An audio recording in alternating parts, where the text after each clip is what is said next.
武林大会开始了啊！各部门准备，烹饪组要准备。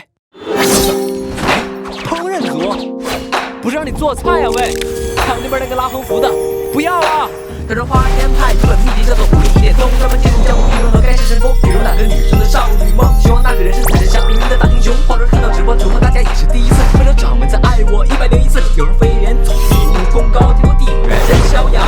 有人讲华47 5 6 9一身武艺，想着踏入江湖，身在人间好好扬眉吐气，可落入花田门下，只得面朝土地。名字取得这么好听，待遇却是巨大差异。亭台楼宇花香鸟语，深藏功名与家人积蓄，此处应是花田仙境，待寻睡觉可以。